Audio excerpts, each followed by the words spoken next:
how do you disrupt creativity without breaking what people already love? You cannot really throw decades of trust and recognition that you have with a heritage brand, but at the same time, you can't remain static either.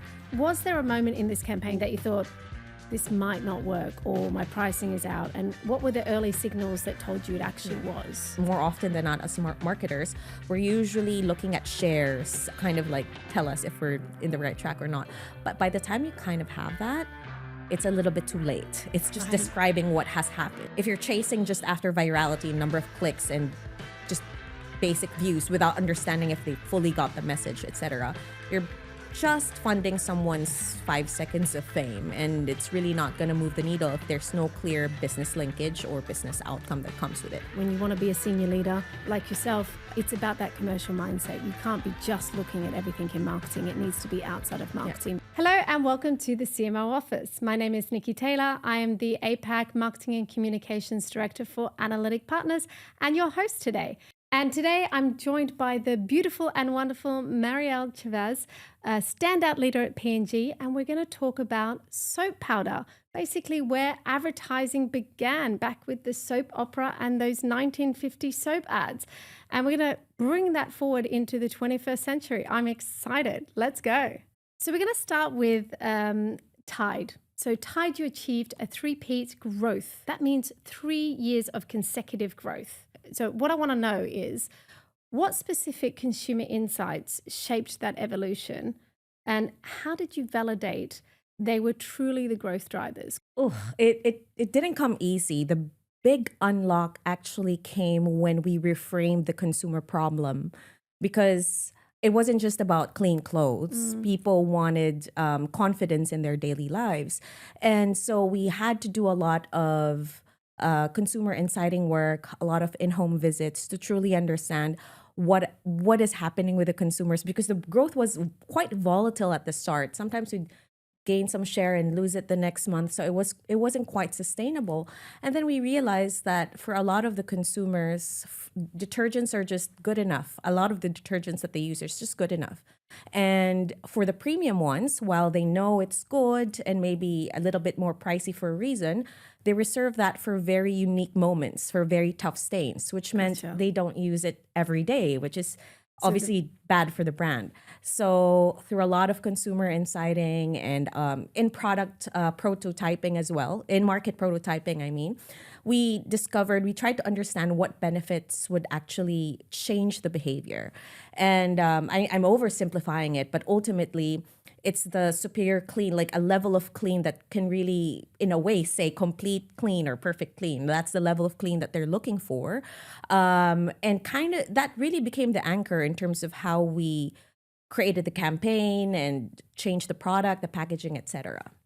Amazing. Yeah, because I'm going to say with my washing powder, I mean, I just pick whatever, right? Yeah. And it's normally on price. So that's super interesting that you really did dive into those consumer insights and did home visits as well? In-home visits, yeah. Like always going to like consumer homes and kind of talking, not just talking to them, sometimes even just watching them wash like their clothes and kind of just behave in their house and see how they actually move.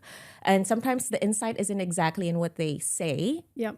But in the little observations in terms of how they use the product and how they move inside the house. Yeah, I think as marketers, we forget that side of things so much. We want to sit in our desk and just look at numbers, look at dashboards and everything like that. But actually, it's what's not said. Yes. Is actually the uncovered truth, which unlocks what that core insight is. And, you know, obviously that's why you got the 3 years consecutive growth, because when you really do unlock what is meaning to them, why they would buy it, especially for something that is everyday use, not top of my mind, not that I'm really going to switch out. That's why, you know, it can work. Just building on that. So obviously you started to reposition that legacy brand of Tide, but how do you disrupt creativity without breaking what people already love? Because you already have a base, right? So you don't want to get rid of that, but you're trying to grow it and have extra growth and volume on top of that. So how do you balance that out?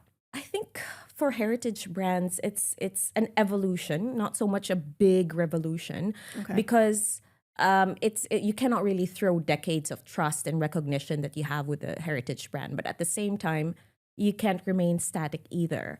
So there is just that fine balance of how do you stay true to the core equities that you have as a brand, but reinventing the storytelling that you're doing, something that is a little bit more resonant to the market, resonant to the culture, and what the consumer is actually facing now versus, let's say, 60 years ago. Because just taking this as an example, Tide in the Philippines that has been in the country for like 60 years. So the needs might have changed, the behaviors might have changed, the consumer behavior could have matured. And so there's a different way of telling that story.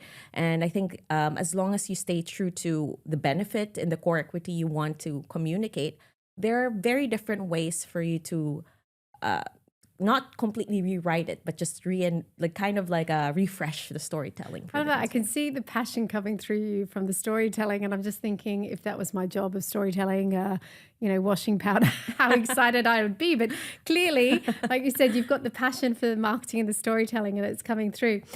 So, looking at the campaign planning, how do you weigh out that short-term sales against the need to long-term brand build that equity? Because obviously, like you said, it's not going anywhere. It's been around for 60 years. You've got to have growth. That's one of the short-term goals, and they're looking for that. But ultimately, who wins that debate inside P&G? How do you get that done? Well, I mean, not just in any company. I think these things should not, I believe it shouldn't be at odds. I think the best campaigns are the ones that deliver today's sales, but also set the stage for tomorrow's growth.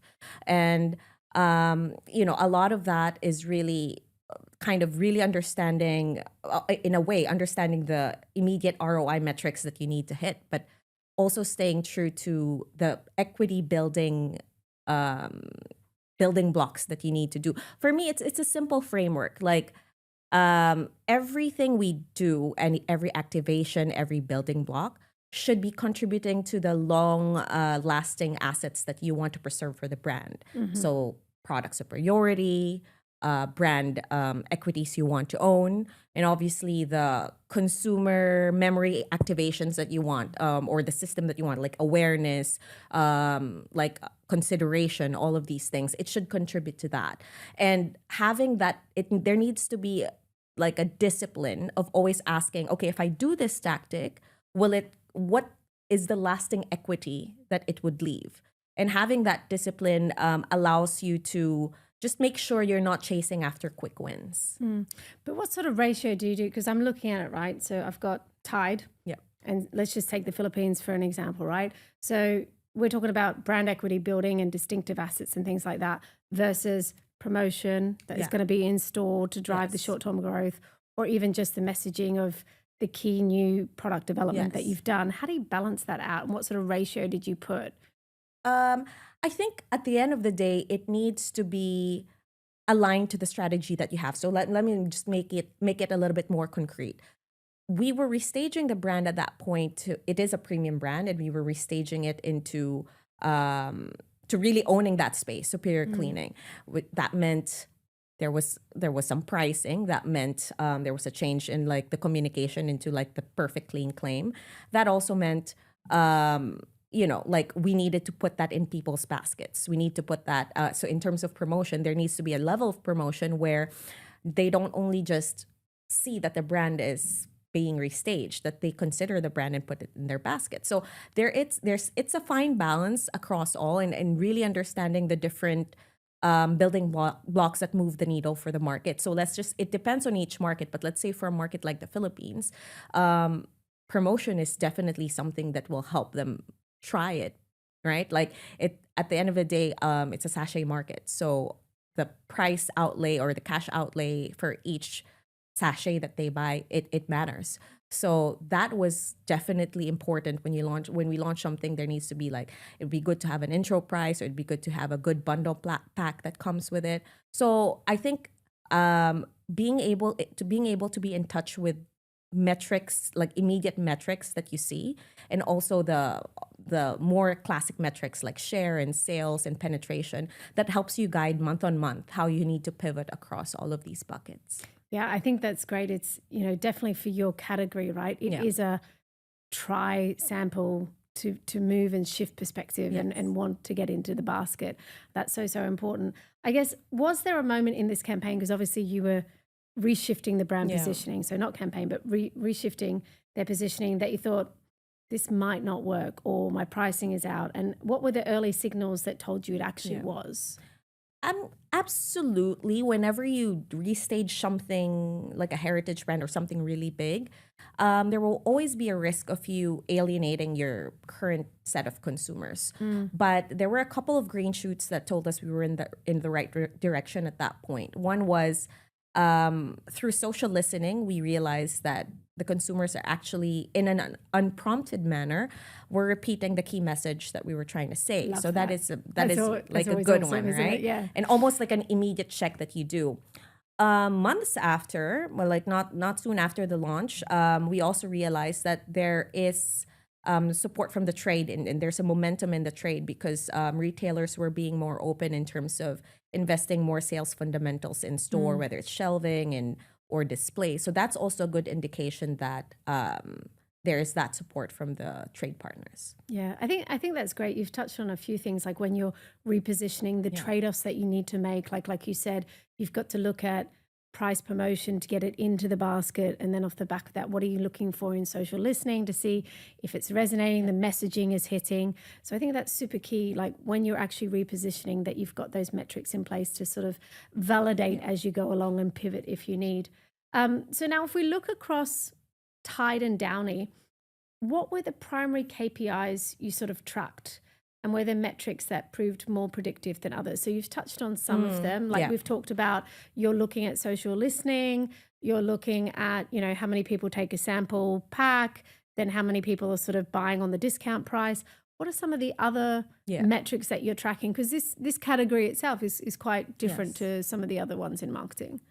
Definitely the classic ones. Classic commercial KPIs, you have to track that. Sales, shares, penetration. But for me, the most predictive would be leading indicators of consumer behavior. Okay. So that's like ad recall and how they, if they kind of link it back to the brand or brand linkage. That is a good way to forecast if the trial will translate to sustainable growth. Because if they understand what you are, the benefit that you're trying to give and connect it to your brand, chances are the lift will stick. So I think those are, to me, are quite important, not just the... So those are the ones you've got your eye on the most. Because it comes quite quickly too. Yeah. Right? Especially in Asia Pacific, where TV is still in many ways still king in terms of reaching as many eyeballs and awareness. So it's quite apparent as very early on if the message is landing, and it's apparent quite early on if it's being attributed to your brand. So you're looking, okay, I've launched, I've got a flight in TV, I might have some out of home. Am I seeing my commercial side with the sales and the, that sort of going up, driving up pretty quickly straight away? Yeah. Okay, interesting. Great. How do you build and optimize frameworks so that measurement insights actually influence the in-flight decisions rather than becoming post-cam reports? A lot of people talk about that, right? You know, as marketers, we have so much data, so many dashboards, right? But how do we make sure that we have the right data at the right time? It doesn't have to be real time, but when we need it, we have the correct insight. And there's different things for different reasons. So for example, when we're launching, those are some early leading indications. That's great. It's a little bit more real time. But then, when we're looking at making commercial decisions going forward, a lot of the times we want to look back 3-5 years and aggregate and look at, bring in other things like the economy and stuff like that to understand what's happening with the base. So when you think about data and optimizing your framework, what are the steps that you go through? And maybe you can explain to our audience what you think is valuable, how you make sure that you have the data at the right time rather than post-campaign or, it's just a dashboard and it doesn't help you. I mean, there's different ways to it, but my bias is to always have what I would like to call like an always on learning loop, which means especially for major launches, you typically have maybe a bi-monthly or a monthly tracker or dashboard so that you understand your media signals better and your brand health metrics better. I think that's really, really important because it allows you to have real-time decision making leeway versus like waiting for the share report like a month later, and by that point it's a little too late. So just having that always on learning loop for me is very important, because you can pivot very quickly. Just to give an example, let's say you have copy on air, and for some reason the ad recall is there's a gap between ad recall and the conversion. When that happens, you have the green light to at least change the targeting, change the creative mid-flight, and swap the copy or kind of change the asset that you're airing. So that is very important, because then you'd really kind of nip it in the bud should it be not in the direction that you want it to go. Okay. And then long term, I'm interested, do you think about, because when I think about washing powder, some of the things that might change, like if we take ice cream, if it's hot, I might sell more ice cream. If it's cold, maybe a little bit less. And I know the stores that stock your items will move it around based on that, right? So if we think about washing powder, I'm thinking, when it's sporting season or rainy season, like, do you see an uptick? Are you putting that into modeling to sort of like to be able to understand that? I'm also thinking like there's some festivals like the Color Festival, right? Like you're definitely going to get your clothes done, or maybe wedding season and stuff like that. Is that something that you're aggregating across years to really understand what's happening in your category with things that are outside of marketing to help you determine, sort of peaks and troughs in your year? For sure. I mean, we call it like seasonal impact, and there definitely is that. Maybe a good example would be like, let's say for dish care business, for example, or home care business. Christmas period would be like a big like key consumption period, because there's a lot of home celebrations, a lot of dishes to wash. So we take that into account, because there's I wouldn't have thought of that, but yes. There is an impact to that, right? Like in terms of the consumption that you typically see for that quarter, for example. And it's important to note of these things, not just from a marketing perspective in terms of like putting an asset that kind of resonates during that period, of course, sure. But at the same time, in making sure that the way you look at data is a little bit more nuanced, because you might think, oh, there's an uptick. But in reality, at some point, it would correct, let's say, a quarter later, because the key consumption period has gone. So it's just good to like, from a creative lens, take note of these things so that you can put out something that is relevant, that is resonant at that specific period, or should you want to ride on a certain event or a certain kind of season. But at the same time, it also is good to note this so that you can look at the data in a more meaningful manner and with a little bit more context. Yeah, no, I totally agree. It's what we sort of call, like, you're looking at from the commercial mindset.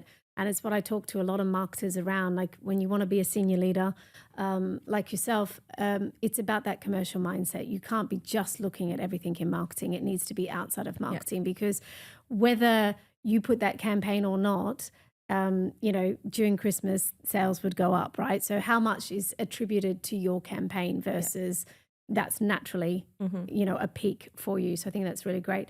Could you share with me an example where a measurement-led pivot significantly improved one of your campaign's performance? Okay. There's a lot. So maybe the first one, there's a lot, because it's not like you always hit it out of the ballpark all the time. It might look like that, but there's a lot of testing involved. There's a lot of pre-testing. Maybe top of mind would be, I remember there was this ad for Downy, which had a good recall, but almost like a good immediate like recall, but the conversion was lagging. And when we looked at the data, I think there's a lot of appreciation for the emotional storytelling part that was happening, but the consumers were not linking it back to the prototypical benefit of like long-lasting freshness. So there was that gap. So because of data and because of like looking at the metrics, there was a quick pivot of just doing a quick re-edit and a recut of the whole thing, where the benefit was unmissable and unmistakable in that cut. And just little pivots, right? Like in the way the trail of the flowers is going and the amount of sparkles. It sounds a little too meticulous, but to be honest, these things do matter. And we did see a change in terms of the conversion and obviously the sales and the engagement after. after that switch, because we do invest a lot on, let's say, TV, right? So The CMO office is brought to you by Analytic Partners, the global leader in commercial analytics, which turns data into expertise to help marketers make the impact in the C-suite we need. What kind of impact? For every dollar spent on Analytic Partners last year, we return $70 in incremental revenue. To find out more, go to analyticpartners.com.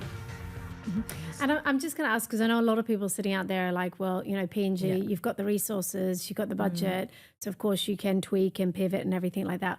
What would your advice be to the marketers that, you know, are in maybe finance or banking or even some of the other traditional ones where they may not have the budget or the resources? Like, how much, you know, how hard do you think it is for them to continue to iterate and make sure that they can pivot? Well, maybe a good indicator of the, like, a good example would be what happened in the pandemic. A lot of like really small brands actually grew in the pandemic beyond, like, whether it's a beauty brand, whether it's like a food brand.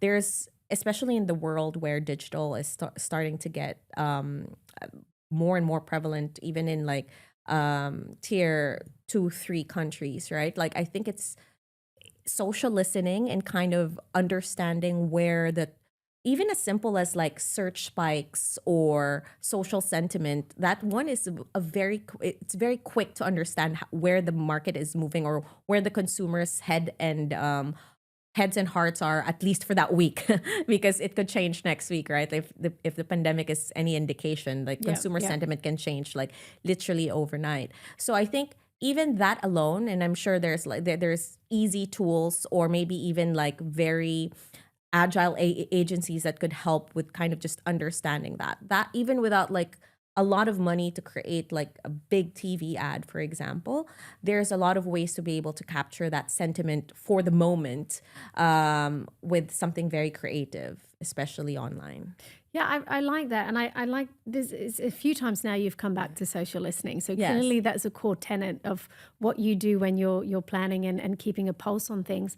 And I think it's interesting because, you know, again, I come back to it's washing powder, right? I wouldn't expect people to have a lot to say other than it got my stain out or it didn't get my stain out type thing. Like, I'm surprised that there's a lot going on that you could pivot and try and draw out these core insights.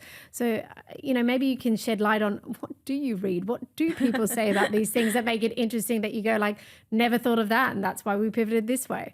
A lot of it's a mix. It's not so much just reviews. Obviously, sometimes you do get actual reviews from like e-commerce sites, or maybe some consumer might even call in and field in a comment, a feedback, a complaint, or whatnot. But that's besides the point. Like, sometimes it's just simple as what's happening in the market. Is there a specific trend that's happening in the market? Is there a very nuanced like joke that you think from an equity standpoint you can write on and it fits?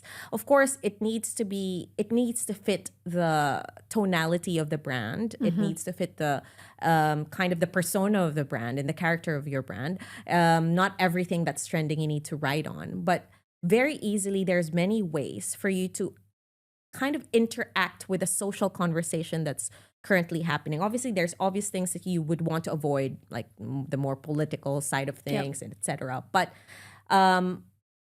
people these days have a lot, like every week there's something new that people are talking about, or there's something that's trending.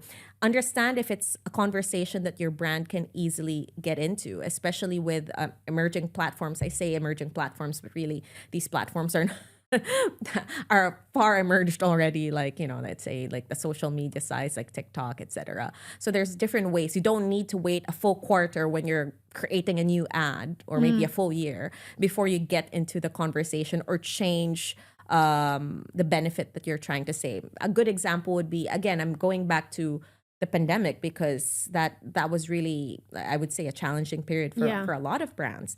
And I remember at that point, Downy was deemed non-essential because it's a fabric softener, right? Yeah. Like you'd need toothpaste, you'd need shampoo, you need a lot of these things, but you know, you probably don't need a fabric softener. So the consumer sentiment kind of changed overnight. You'd think, right? Especially because the basket size is smaller, cash outlays, so it's challenged. But so that was a challenge. So how do you pivot the benefit in a very different manner? And that's so what we did was like trying to understand and try how we can position long lasting freshness to be relevant at home, because they're just at home, right? Yeah. Usually you want long lasting freshness when you're outside. You want people to like kind of smell that your like outside clothes are has a good scent throughout the day, but you don't necessarily need that at home. So there was a quick pivot in terms of understanding how can that still be relevant at home? What are the cultural behaviors where people would probably not want to smell like their clothes to smell at home when they're cooking at home all day or spending. Fair enough. There was a lot of cooking in the pandemic. Yes. And there's also the protection aspect, because at the end of the day, it's still something that cleans and protects. Yeah. So how do you communicate that? Because there's a lot of need for that during that time, even if you're just at home, because obviously the virus can still happen anytime. It just got anywhere, didn't it? But I think that's a good point that you made. It's about the conversations that you can start. And I think that's one of the things that we forget as marketers to take a little bit more closer look at. Like, we have our core messages, it needs to align with it, but we should be able to pivot our communications based on what the conversation is happening. I think it lends itself into also, like what you said, storytelling. So, you know, like when you're talking about that, in my mind, when I was thinking about socials, now I have pictures of people doing hacks of how to get stains out or why it's so soft and everything like that, which I never would have thought of until we had this conversation. But it brings me back to when I was at UPS managing the brand, and, you know, we would never talk about the delivery service. We would always talk about how we help the small customer, the SMB owner do what they need to do so that they could actually grow their business, rather than, you know, we deliver a package. It was always like, no, actually, because we managed to get it there faster, they were able to deliver it. They had a happy person. They came back again, or whatever it was, right? It's just a funny side story, because you mentioned UPS. I actually follow one page, like I think it's an official page of UPS where they kind of Is it the dogs? Yes. I knew it would be the dogs, and I knew you were going to say that. I know we laugh at it. It's fantastic. I mean, even I follow it because I did put the UPS uniform on my dog, and so did some of my other team. I thought that's brilliant. It's hilarious because, again, it's just having fun with it, but they are delivery. And it is a bit iconic, and we come back to distinctive assets and stuff in marketing, and it's iconic, the brown uniform, right? Delivering the package. So, yes, I know exactly what you're looking at. And there's always that interaction. It's actually not forced. Everyone knows when the mailman comes and the dog is there, they would have a little interaction. So yeah, and it was a little bit of fun in the pandemic. Everyone was like, "There's a package! Oh my God, there's a package!" And then obviously we doubled down on like the dogs doing the Halloween and all that sort of stuff of delivering things. Yeah, it's very cute. Keep watching it. It's great. I still do. Awesome. Well, I'm going to change things up a little bit now, and I want to talk about, you mentioned Downy. So Downy Bye Bye Bararas, that was a great campaign. Yeah. You did super, super well in that. But how did measurement help you adjust that tone, the messaging, or media investment during the volatile period? Like you said, you touched on having to shift, and the conversation overnight changed. Yes. So what was sort of the data that you were looking at along with so obviously one was the conversations. Yes. But what else was saying, okay, what are we shifting? What are we doing? What did you pull back? What did you dial up? One of the things that also happened is that we thought of like, okay, what else can we do so we provide more value for the consumers while they are at home? And even if it was quite tricky to launch something new during that period, we did launch it like kind of a strategic limited launch of like certain spray, like Downy sprays, right? Or so that you can spray other items at home that you can not really wash. So like your couches or so like other, the scent and the smell and missed walking into hotels or offices, and also like giving it not just the freshness but also like the protection, etc. So it's like that's a good example of just being anchored on what the consumer needs, and then trying to give them what they need during that period, because everyone would probably say, okay, at that period, probably scale back on everything, scale back on TV, scale back on all the investments. A lot of people did. And to be honest, the brands that did that a bit more prudently, like they didn't just completely cut back, were the brands that actually reaped the rewards after, because you didn't completely erode the equity that you have as a brand, and you were still top of mind in terms of the consumer. So it also leads to your question on budgeting media, etc., right? That's a little bit more dynamic, meaning you kind of listen to what's happening in the market. And when the restrictions were really high, obviously you need to shift a little bit to digital. And when there was a little bit more mobility and a little bit more foot traffic, then you reallocate back to in-store.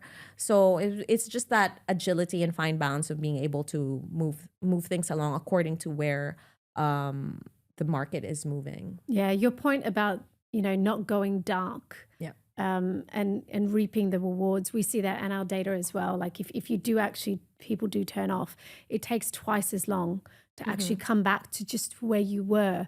And like you said before, there was lots of small brands that came in and actually seized opportunities during the pandemic. And so a lot of, brands during the pandemic that switched everything off had all these new competitors come in. And it was so much harder and cost them twice as much to even just get back to where they were before. So, I mean, that's always a point that we try to inform our clients, like you don't ever want to go dark. Yeah, so I like that one. I want to know, so this is just a general question. It doesn't have to be about those campaigns or products, but what was the biggest lesson from marketing through all the chaos of your career that you've done? And how has it changed how you plan and how you act as a marketing leader today? I would say maybe because we're talking a lot about like measurement and indicators, but I would say leading indicators are the ones that predict the future, and the lagging indicators are the ones that just describe it. And what I mean by that is, more often than not, as marketers, we're usually looking at shares to kind of like tell us if we're in the right track or not. But by the time you kind of have that, it's a little bit too late. It's just describing what has happened.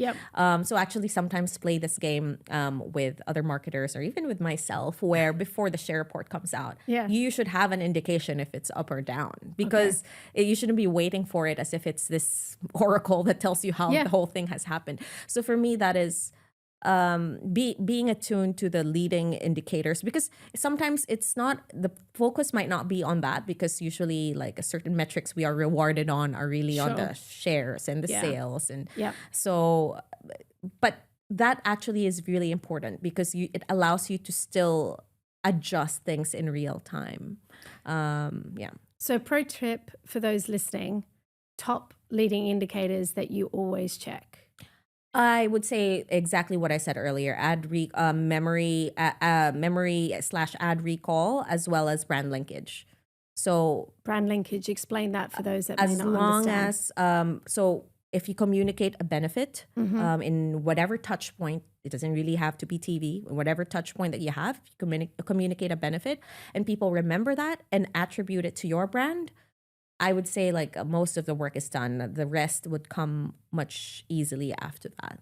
And is most of this tracking for your brand health and all those type of conversations, is that coming through social listening, or you also have some qual research that you're doing? I'm assuming you've got quite a big access to data on your end. Yes. There's really like a big emphasis on brand health trackers through third parties that really... It's really a mix of quanti and quali.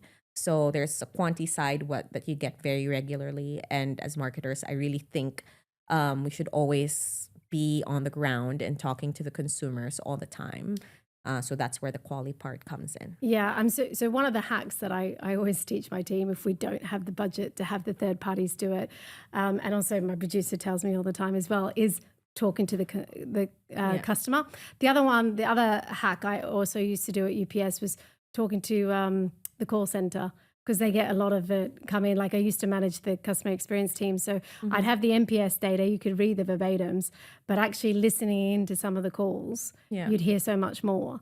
And then talking to the customers. It's not always easy, but it's definitely the hack that marketers can do if they don't have the third-party providers feeding all that information in. I'd say the next thing, like you keep saying, is that social listening, because at least it keeps you on the pulse.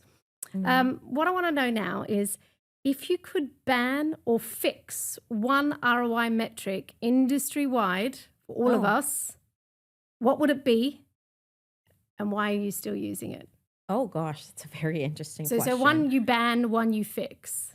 Oh gosh, that's a hard question. I mean, data is data. The more you have, it's great. But I don't necessarily know if this is maybe the way I'd frame it is anything any metric that is related to just virality. Let's just say celebrating likes and yeah, just purely that. Yep. To me, it's good to know. It's good to kind of acknowledge, but to me, it's not really meaningful. What I mean by that is if you're chasing just after virality, number of clicks and just basic views without understanding if they fully got the message, etc., you're just funding someone's 5 seconds of fame, and it's really not going to move the needle if there's no clear business linkage or business outcome that comes with it. So I would say anything that has to do with that, celebrating, oh, we went viral. Yeah. I mean, I would totally agree with that. We look at synergies across channels, right? So just because you get likes, I mean, again, it comes back down to the objective. Was it awareness? Was it engagement? Was it to drive people? And, you've done a lot in TV, and we see like TV often drives search results or other things. So it's the synergies of having TV, out of home, social, paid ads, they all connect and all help each other. The same with we can see that, sometimes in our data, 6-second bumper TV spots might do really well, but we know if you put a 30-second in front of it for 2 weeks, it does even better. So it's all that sort of variation that, like you said, if you take it in silo and just celebrate a silo individual channel or campaign, it doesn't really give you the full picture back to the commercial side of things that we're always talking about, which I love. There's I mean, obviously, like, I don't want to mention specific brands, but like there's a lot of campaigns that go viral, but it never really helped the brand actually gain share in the market. So I think that's why I keep going back to like, there's really seeking virality just for the sake of that. Virality isn't really, it will trend on socials, sure, but it's probably not going to move the needle. And before we wrap up and have just a couple of fun questions to finish with, is there anything else that you'd like to share from your past experience that, based on our conversation today, you think would be a really good takeaway for our viewers? Well, we talked a lot about brand building, storytelling, but to me, I think one of the things is at the end of the day, behind all these brands are like brand builders who are actually consumers as well. So I think building like a great set of people who really love the brand and who are like strong in their capabilities as marketers, I think that's really at the heart of it all, right? And I think we always say, oh, like there's a lot of data, there's a lot of measurement. At the end of it, that happens in the industry. But I think at the end of the day, if we can reframe these measurements as like growth accelerators versus just as a like a tool, a compliance tool, it will inspire more marketers to do more assets that are insight rich and more performance driven. So I think it's a balance. I think marketing is always a balance of heart and head. It's really an art and a science. More often than not, a lot of the things that work really well has sometimes it's purely gut at some point, right? Like, and you need to develop that muscle. So, and that muscle can only be developed if you're also investing in the team and the people who really care about the brand. Yeah, and I think you've flipped the narrative quite well on that. It really is about the commercial growth that you're looking at. So if you have that as your core objective, everything you do will build to that rather than I just want virality or something like that. So I think that's really great. And maybe just to add a little bit, it's just also celebrating the kind of velocity of learning, right? Like when you celebrate like testing, learning, adapting versus just the end result, it actually can be more inspiring for marketers to iterate and kind of like discover new things. And you never know where that leads. Exactly. We like to experiment, test and learn, test and learn. Great. All right. 3 rapid fire questions to finish. What's your worst marketing buzzword or acronym? What do you hate? Low-hanging fruit. Low-hanging fruit That's a good one. because, and I want to explain this one because it makes opportunities sound effortless, but really even the easiest wins that you get, it takes thought, it takes resources, it takes executional rigor, and so nothing that is truly leading to lasting growth is ever hanging that low. So Spoken like a true marketer. I like that one. Very similar, but not a word. What's your biggest marketing ick? oh, I think it's what I said earlier, like people who like not people like campaigns that actually just run for virality. Okay. Yeah. Good to know. Yeah. Definitely commercial Yeah, it's mindset there. I love that. Last one. What's your favorite marketing metric? Brand linkage, because again, as I've said earlier, if people remember what you're trying to say and they attribute it to the brand, sales, loyalty, growth, it comes more naturally. I really do think that is the link between the creative parts of things and the commercial impact of things. Awesome. Well, Marielle, thank you so much for taking us behind the curtain of some of the world's most loved brands, even though they are soap. It's been amazing. Your experience shows that growth isn't just about great ideas. It's about discipline of measurement, optimization, and knowing when to trust the data versus your instincts. And I think you showed that really well. And it's been a masterclass in balancing the art and science. So thank you so much for joining. Thank you, Nikki. I enjoyed my time.